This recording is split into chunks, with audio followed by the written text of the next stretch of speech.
Buenos días, tardes o noches, tengan banda politécnica y maestra. Nosotros somos el equipo 1 de métodos numéricos y les vamos a explicar un poco acerca de mínimos cuadrados de segundo orden y método de Euler. Mi equipo está conformado por su servidor Alejandro Islas Cruz, Ortiz Piña, Luis Ángel. Callejas Corona, José Manuel. Hola, mi nombre es Diego Emanuel Esquivel Ríos. Brian Daniel Lima Bernal. Juárez García, Ramiro Montes.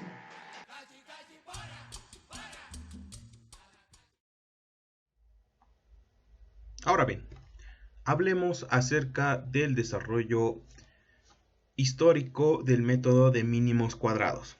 Sin duda alguna, esta herramienta matemática nos ha sido de gran ayuda en el campo científico y en el desarrollo tecnológico. Pero como muchas otras ideas trascendentales, esta está cubierta por una gran controversia acerca de quién fue el primero en inventarlo.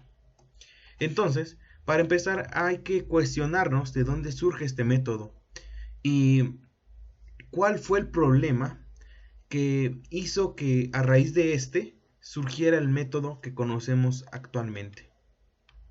Bien, hablemos entonces sobre su origen.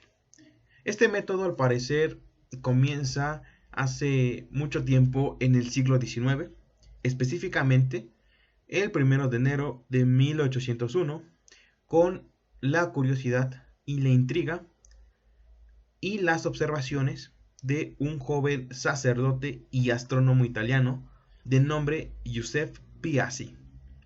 Pues gracias a un patrocinio del virrey Francesco de Aquino, se funda un observatorio en el que mismo Piazzi dirigió y en su momento se llamó Observatorio de Palermo. Gracias a esto, se pudo descubrir un nuevo cuerpo celeste, al que se bautizó como Ceres, en honor a la diosa de la agricultura y de la fertilidad. En un principio, debido a las características y comportamientos del objeto, es decir, por su forma, tamaño y su órbita, se pensaba o se creía que se había descubierto un nuevo planeta en el sistema solar. Claro que más pequeño que los otros 7 planetas conocidos hasta ese momento. Este objeto giraba en torno al Sol, en una órbita ubicada entre Marte y Júpiter. Sin embargo, tiempo después se categorizó como un asteroide. Entonces, Giuseppe, cuando lo descubre, empieza a seguir su posición a lo largo de 40 días, es decir, hasta el 11 de febrero. En ese momento, pierde de vista al objeto debido al brillo del Sol. Y es aquí donde nace el problema, puesto que se necesitaba hacer cálculos de predicciones para saber por dónde iba a pasar Ceres. Esto, por supuesto, despertó la atención de muchos miembros de la comunidad científica, especialmente de un grupo de astrónomos encabezados por Franz Xavier von Zach, un astrónomo alemán perteneciente también a la Royal Society, los cuales en el transcurso de este mismo año intentaron estimar la trayectoria de Ceres con base en las observaciones de Piazzi. Sin embargo, aunque fue bueno su esfuerzo, estos fracasaron en la predicción. Claro que no eran los únicos interesados en la predicción del movimiento del astro. Y es aquí donde entra nuestro método en cuestión, pues gracias al genio y prodigio de los cálculos numéricos, el señor Carl Friedrich Gauss, un astrónomo, matemático y físico alemán, también llamado el príncipe de las matemáticas, que en ese momento apenas tenía 24 años, sorprendentemente utiliza un nuevo método de cálculo sin precedentes, con el cual pudo predecir con bastante exactitud la ubicación de Ceres en el espacio. Así que le indicó a los astrónomos a dónde deberían de apuntar sus telescopios el día 9 de diciembre, y entonces verían a Ceres. Los astrónomos quedan fascinados al darse cuenta que Gauss tenía razón. Sin embargo, ocurrió un gran problema, debido a que Gauss no explicó abiertamente ni de manera inmediata cómo hizo los cálculos. Fue hasta 1809 que él hizo una publicación del método utilizado para estimar la trayectoria de seres. El problema radica precisamente en el tiempo en el que Gauss no explica sus cálculos, puesto que en 1805 el matemático francés André-Marie Legendre publica un artículo en donde utiliza el mismo método que Gauss, a la cual él denomina método de los mínimos cuadrados, y este venía en un apéndice en su libro sobre la trayectoria de los cometas, por lo cual Legendre argumentaba que por haberlo publicado primero, la autoría era de él. Obviamente Gauss no se quedó con los brazos cruzados e intentó demostrar que él había utilizado este método antes de 1805, específicamente en el cálculo de la longitud del arco del meridiano entre Dunkerque y Barcelona. Esto porque la Academia de Ciencias en París, la Royal Society, propuso en 1702 la adopción y estandarización de una longitud, es decir, el metro, definido como la 10.000.000ª parte del cuadrante de un meridiano terrestre. Desafortunadamente, Gauss hace estos cálculos, pero la evidencia se pierde, por lo cual no pudo demostrar nada. Si bien es cierto que esta historia se presta a múltiples especulaciones, no hay evidencia que demuestre que los científicos hayan cometido alguna clase de plagio. Por lo tanto, se ha considerado que ambos desarrollaron el método de manera independiente, aunque sí podemos decir que Gauss ya había planteado los fundamentos de su enfoque en 1795. Como mención especial, Ceres resultó ser el primer asteroide que se observó en el cinturón de asteroides. Es el de mayor tamaño conocido y al día de hoy fue recategorizado como planeta enano, esto en el año de 2006. Actualmente seguimos utilizando el mismo método para la predicción y estimación de los objetos celestes, además de múltiples otras aplicaciones. Gracias, esto ha sido todo acerca del desarrollo histórico. A continuación les hablaré acerca del desarrollo para la correcta aplicación del método de mínimos cuadrados de segundo orden. Bueno,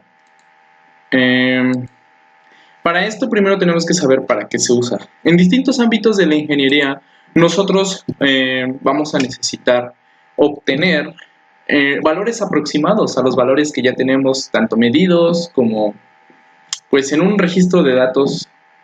Entonces, para obtener estos datos aproximados, lo que tenemos que hacer es pues un sistema de aproximación funcional. En este caso, mínimos cuadrados de segundo orden, porque, como podemos notar en el diagrama de dispersión correspondiente al registro de datos, este tiene una tendencia parabólica, la cual pues nos hace saber que corresponde a un sistema parabólico. A continuación, bueno, sabiendo esta tendencia parabólica, para obtener la curva de aproximación, nosotros tenemos que efectuar la ecuación de la parábola. Pero haciendo un análisis, sabemos que para efectuar correctamente la ecuación de la parábola, necesitamos conocer los valores de las constantes A2, A1 y A0. Estas constantes las desconocemos, pero estas constantes se necesitan para ajustar el polinomio de la ecuación de la parábola a nuestro registro de datos. Para eso se utiliza el siguiente sistema de ecuaciones, el cual, con ayuda de los datos del registro de datos, podemos obtener los valores de las constantes. En este caso, las constantes pasan a ser nuestras incógnitas. Bueno, aquí tenemos los valores de n, de la sumatoria de x al cuadrado, al cubo, a la cuarta, la sumatoria de y, de x por y y de x al cuadrado por y. Bueno, para obtener estos valores lo que se hace es una tabulación, en la cual nosotros podemos observar cómo obtenemos estos datos. Para obtener estos datos correctamente, pues primero tenemos que localizar los valores de la variable independiente y los valores de la variable dependiente. A estos sacarle su sumatoria y con esto ya tenemos pues las sumatorias correspondientes a X y correspondientes a Y. Para el valor de n corresponde al número de registros que tenemos. Un registro se considera como el conjunto entre la variable dependiente y la variable independiente. A estos dos se le considera un registro y en este caso tenemos 8 registros. Para la obtención de las siguientes sumatorias, en este caso la sumatoria de x al cuadrado, al cubo y a la cuarta, lo que tenemos que hacer es multiplicar, hacer la operación exponencial más bien de la variable independiente por pues, el exponencial correspondiente. Una vez obteniendo estos datos en cada registro, se les realiza una sumatoria y obtenemos la sumatoria de x al cuadrado, de x al cubo y de x a la cuarta. Para la sumatoria de x por y, lo que se tiene que hacer es multiplicarse, tal como ahí lo dice, multiplicar el valor del registro en x por el valor del registro en y. A este valor obtenido, pues realizamos una sumatoria con los demás valores obtenidos en cada registro y tenemos la sumatoria de x por y. Se hace algo bastante similar en la siguiente sumatoria de x al cuadrado por y. En este caso, pues, primero se obtiene el cuadrado de la variable independiente y a este se le multiplica por y únicamente. Una vez obteniendo estos valores, gracias a la tabulación, nosotros podemos pasar a la siguiente parte del proceso, que es la sustitución en el sistema de ecuaciones. En el sistema de ecuaciones nosotros sabemos que nuestras incógnitas, en este caso, pues son las constantes. Y los valores conocidos son los valores que acabamos de obtener en nuestra tabulación. Estos valores los vamos a sustituir analizando la primera ecuación. A0 por n, que n sabemos que vale 8. A0 por 1. A1 por la sumatoria de x, que sabemos que vale 1.8. A2 por la sumatoria de x al cuadrado, que sabemos que vale 0.51. Todo esto es igual a la sumatoria de y, que sabemos que vale 6.63.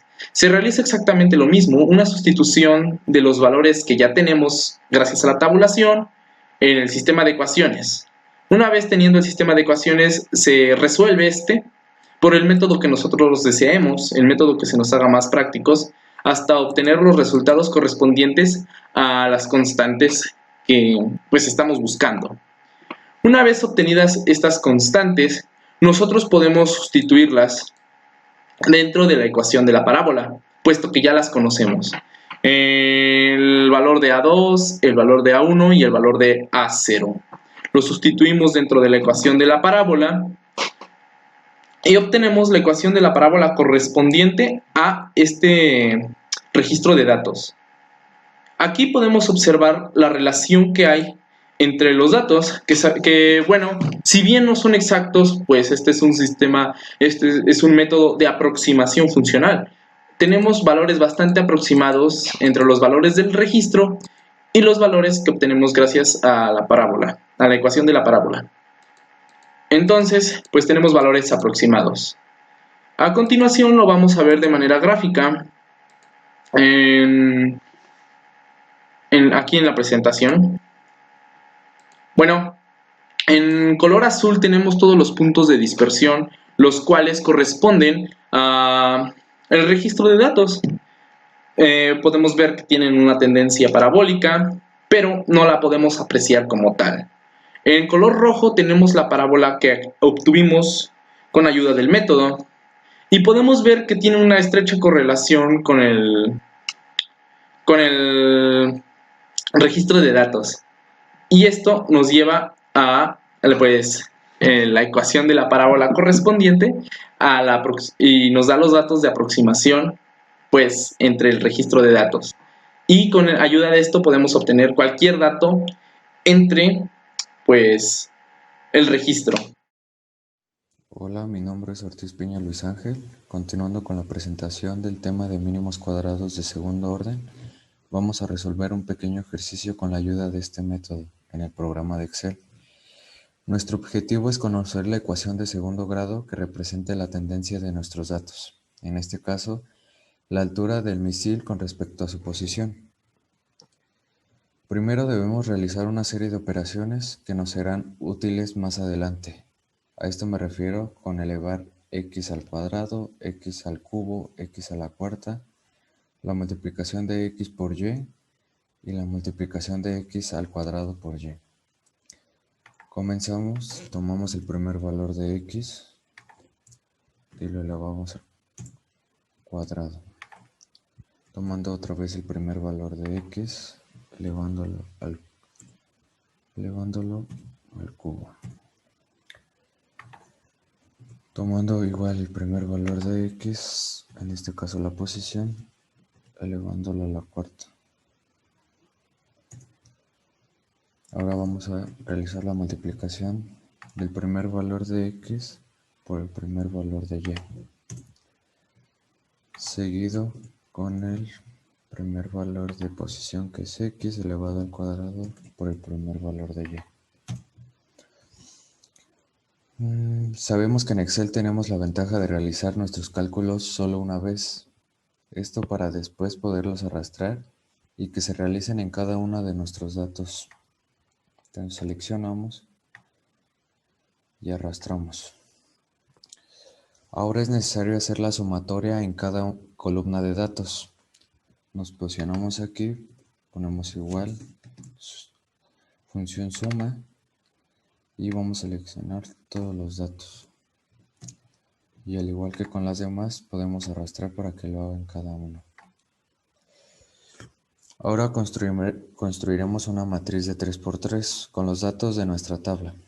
El primer valor de la matriz será el número de datos que tenemos en X, en este caso posición. Entonces nos ponemos aquí, igual, función contar, seleccionamos y todos los datos sin contar la sumatoria. Y esto es igual. El siguiente valor es la sumatoria de X. Entonces nos posicionamos aquí. Y el siguiente valor va a ser la sumatoria de X al cuadrado. Bajamos y para el primer valor será la sumatoria de X. Nos posicionamos aquí, es igual. Para el siguiente va a ser el valor de toda la sumatoria de X al cuadrado. Posicionamos aquí. Para el siguiente va a ser la sumatoria de X al cubo. Aquí. Bajamos. Para la siguiente va a ser la sumatoria de X al cuadrado. Ponemos esto. Para el siguiente va a ser la sumatoria de X al cubo. Y por último será la sumatoria de X a la cuarta. Entonces vamos a generar la matriz inversa. Seleccionamos todo el área para generarla de 3×3. Ponemos igual. M inversa. Seleccionamos y vamos a seleccionar la matriz principal. Cerramos, presionamos Control Shift Enter y nos genera la matriz inversa. Ahora, para generar los resultados de esta matriz inversa vamos a colocar unos datos extra. En este caso va a ser la sumatoria de Y. Ponemos aquí. Para el siguiente es la sumatoria de la multiplicación de X por Y, que sería en esta.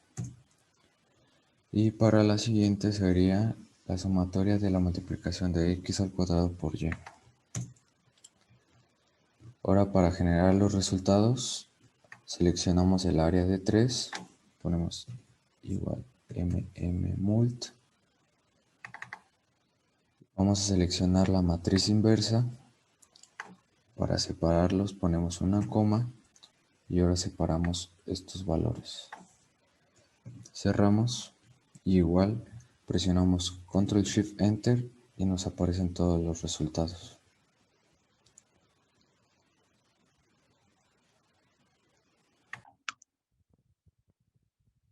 Para terminar y obtener nuestra ecuación de segundo grado que representa la tendencia de nuestros datos, solo hace falta ordenar nuestros resultados de la siguiente forma. En este caso, A2 será nuestro término cuadrático y A1 será nuestro término lineal, como acá aparece en la ecuación de la parábola. Y nuestra ecuación quedaría de la siguiente forma. Lo siguiente es sustituirlo aquí y ingresar los valores de x. Al igual que lo hicimos, solo arrastramos para los siguientes valores y obtenemos los resultados.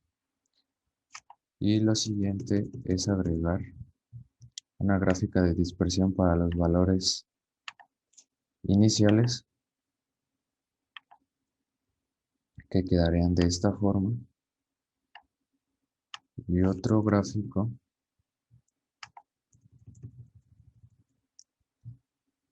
de los valores con la ecuación que obtuvimos. Entonces, seleccionamos e insertamos el de dispersión con línea y quedaría de esta forma. Y eso sería todo. Buenas tardes, compañeros. Nosotros les vamos a hablar del método de Euler. Yo voy a empezar platicando la historia de Euler. Su nombre completo es Leonard Paul Euler. Nació en Suiza el 15 de abril de 1707 y falleció en Rusia el 18 de septiembre de 1783. Fue un matemático y físico suizo. Fue el principal matemático del siglo XVIII y uno de los más grandes prolíficos de todos los tiempos. Realizó importantes descubrimientos en áreas tan diversas como el cálculo o la teoría de grafos, mecánica óptica y astronomía. También indujo gran parte de la terminología y notación que hoy en día usamos. La historia de las publicaciones de Euler es incesante, pues se le considera el ser humano con mayor número de trabajos y artículos en cualquier campo del saber. Un dato interesante es que según el matemático Hans Peter Kraft, no se ha estudiado más del 10% de sus escritos. Entre sus aportes más importantes se encuentra la introducción del concepto de la función matemática, siendo el primero en escribir f de x. También indujo la letra e, el número de Euler, con base del logaritmo natural o neperiano, la letra i para hacer referencia a la unidad imaginaria, y entre muchas otras aportaciones. Bueno, yo les explicaré en qué consiste básicamente el método de Euler. Bueno, este método, como ya lo vimos en clase, es un método para resolver ecuaciones diferenciales ordinarias o también llamadas EDO. Principalmente este tipo de método se utiliza también para resolver los problemas a partir de un valor inicial o también llamados PBI. Siguiente. Bueno, principalmente el método se basa en multiplicar los intervalos que va desde x0, que significa x inicial, o la primera x, el primer término de x, hasta x final, en subintervalos n, o sea, n intervalos que tendrán un ancho del mismo tamaño. Todos los intervalos en esta fórmula que pueden ver aquí, h es igual a xf menos xo sobre n, es para sacar el ancho de dichos intervalos, los cuales tendrán un número determinado dependiendo de cuántos sean los datos que se tengan.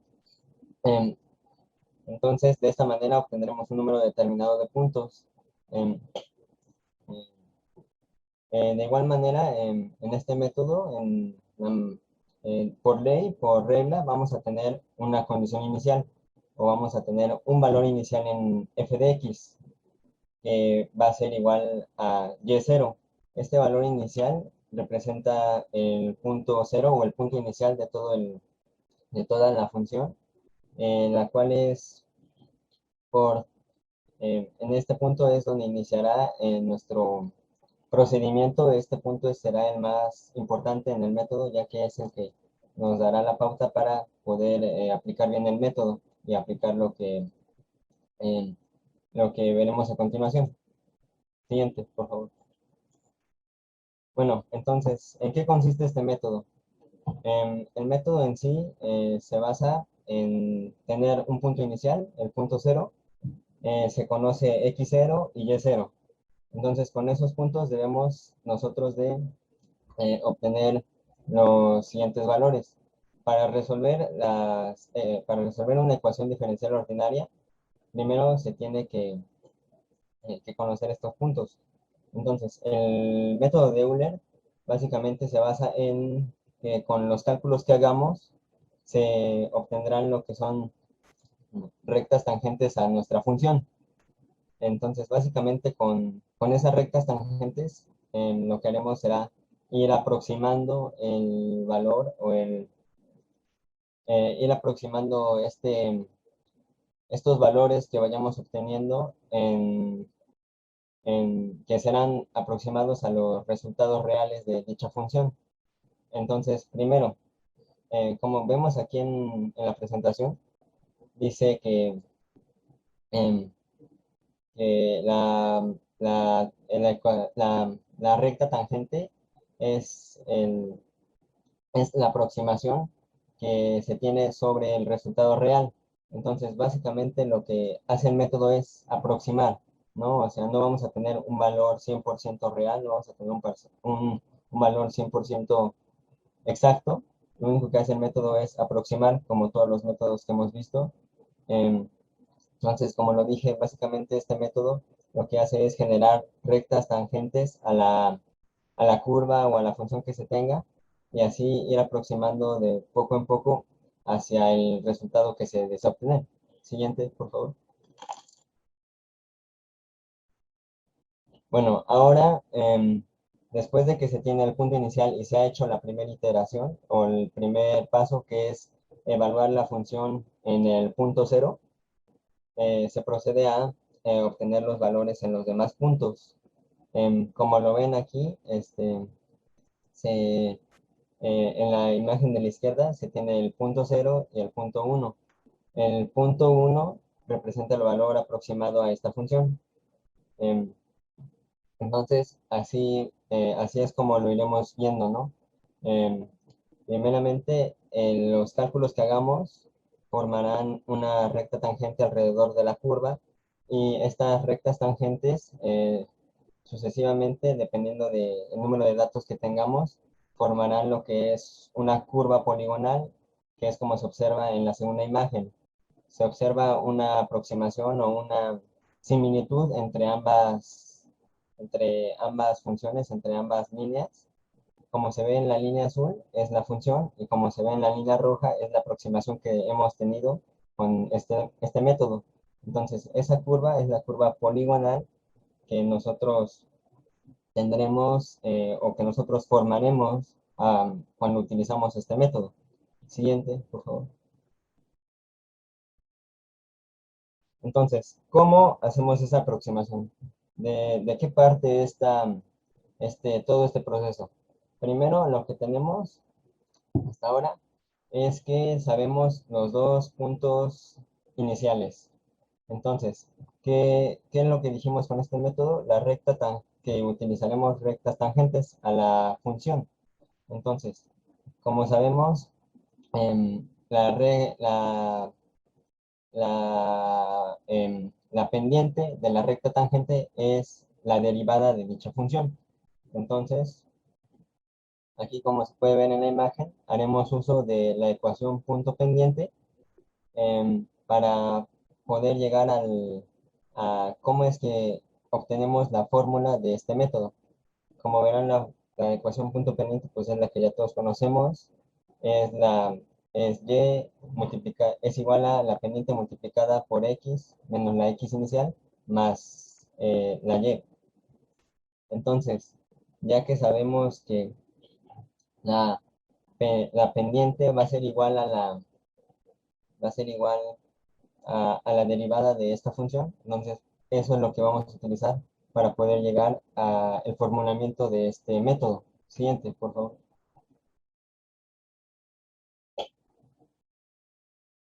Entonces, como ya hemos visto, ¿no? Tenemos los valores iniciales, tenemos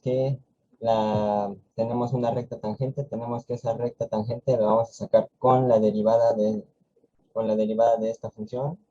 Entonces, como podemos ver en esta fórmula, lo que hacemos es que por medio de la ecuación de la pendiente, despejamos lo que es y1, porque en efecto lo que intentamos sacar por medio de este método son los términos de y o los términos de f de x.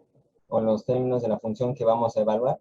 Entonces, haciendo el despeje de y1, obtenemos que tenemos la y inicial más lo que es la diferencia de las x, x final menos x inicial, multiplicado por la función evaluada en los puntos que ya tenemos, en los puntos iniciales. En este caso es y1 porque estamos evaluando el siguiente término que sigue de los puntos iniciales. Entonces, a lo que vamos a llegar es a esta función que tenemos aquí, esta ecuación, en la que decimos que y1 es igual a la y inicial más el ancho de ese intervalo o el ancho de esa diferencia entre ambas x. En sí eso es lo que nos dice esta h.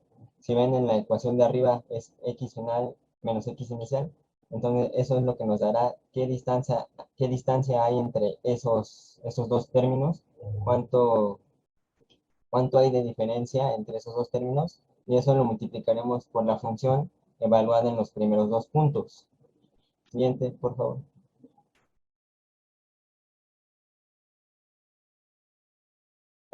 Entonces ya finalmente obtenemos lo que es esa expresión que básicamente es la fórmula, la fórmula que se utiliza para este método.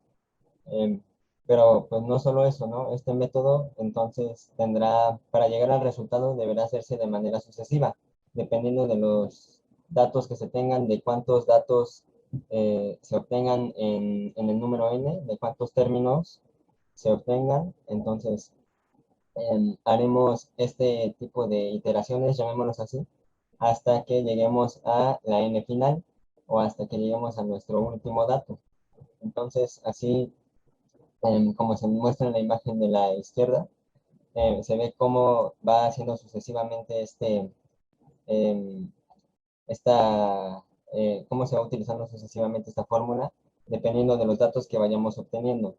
Como ven en la primera, dice y1, y utilizamos todos los datos iniciales que teníamos. Entonces, con eso obtendremos y1. Y en el dato y2, utilizaremos los datos de y1, y así sucesivamente. Utilizaremos un dato anterior al dato que deseamos obtener. Entonces, esta básicamente es la fórmula, es el procedimiento que debemos de seguir para resolver las ecuaciones diferenciales ordinarias que sean problemas de valor inicial. Como ya dije, este método es una aproximación, no es algo exacto, va a variar por va a tener cierto margen de error básicamente. Entonces, em, como su nombre lo dice, nada más aproxima, y pues no es necesario obtener un dato totalmente exacto, sino aproximado. Ahorita los dejaré con mi compañero Alejandro Islas para que veamos un ejemplo de cómo es que se aplica este método. Hola, buenas tardes, compañeros, maestra. Yo soy Alejandro Islas Cruz. Les voy a exponer un ejercicio acerca del método de Euler. Ya explicamos más o menos de dónde viene su historia, cómo funciona, pero ahora vamos a ver un ejemplo más práctico aplicado hacia una ecuación diferencial. Entonces, pues bueno, aquí tenemos nuestra ecuación diferencial, que es la derivada de y con respecto a dx, donde dx es la variable independiente y dy es la variable dependiente. En este caso, la ecuación nos arroja que es x al cuadrado y. Cuando y vale 0, o y de 0 es igual a 1, y lo vamos a tomar desde los intervalos 0, 1, y h, que es el paso, bueno, que lo voy a explicar más adelante, es igual a 0.2, ¿no? El método de Euler se basa en tres principales ecuaciones para generar datos que nos van a servir posteriormente para generar nuestros nuevos valores y llegar a una aproximación. Es y n más 1, es decir, el siguiente valor de y al que estamos buscando es igual al valor de yn, que es el valor de y en el cual nos encontramos o el cual tenemos, más h, que como tenemos aquí, h es el tamaño de paso, por la función de f, xn, en la x donde estamos, y yn, bueno, la misma la misma y donde estábamos, pero evaluada en la función.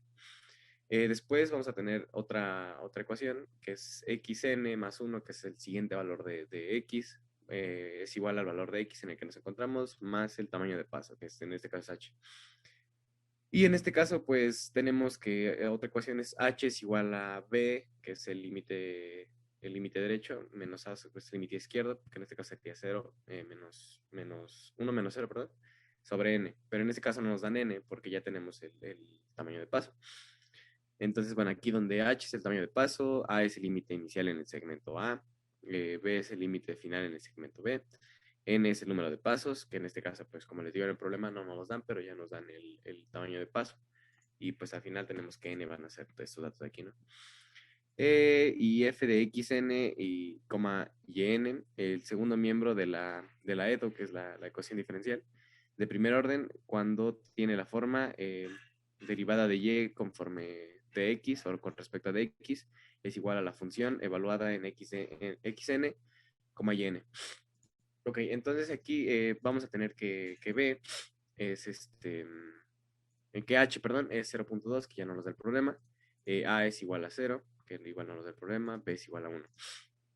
Lo primero que hice para resolver este método es poner una tabla donde especifiquemos que los valores de x y los valores de y, ¿no? Y a partir de aquí la función evaluada en los valores x de y. Entonces tenemos que vamos a ocupar, como aquí nos dice en el segmento, vamos a ocupar valores desde 0 hasta 1 en un incremento de paso de 0.2. Entonces aquí pues simplemente es una simple fórmula en Excel que el valor anterior de xn le vamos a sumar el tamaño de paso y lo vamos a ir prolongando hasta llegar a b, que en este caso que es 1. Después vamos a tener que aquí nos dice el problema, que y, o sea, que cuando x es 0, y vale 1, entonces pues vamos a poner aquí 1, que es lo que vale. Posteriormente vamos a tener que sacar la función evaluada en x, y, que en este caso pues es la misma función que nos da aquí, ¿no?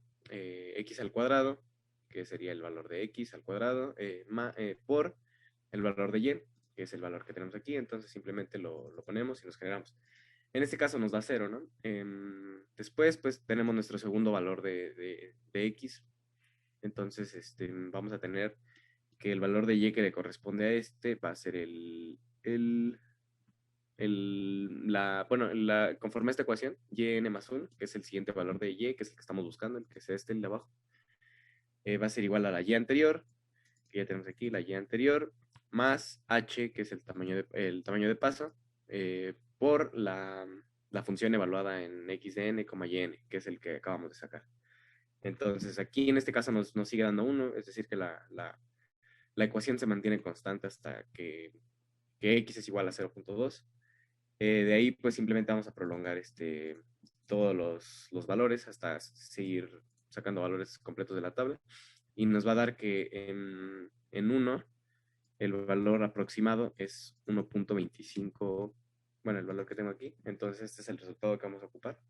R es igual a 1.257894 unidades. Posteriormente aquí, este es el resultado que nos arroja y simplemente falta graficarlo. Lo vamos a graficar conforme a los valores de y. También, pues aquí podemos agregar los valores podemos agregar los valores de la función evaluada para ver cómo se comparan los valores, pero en este caso, pues, son muy parecidos al final. Pero pues así quedaría la gráfica, entonces este sería el ejercicio.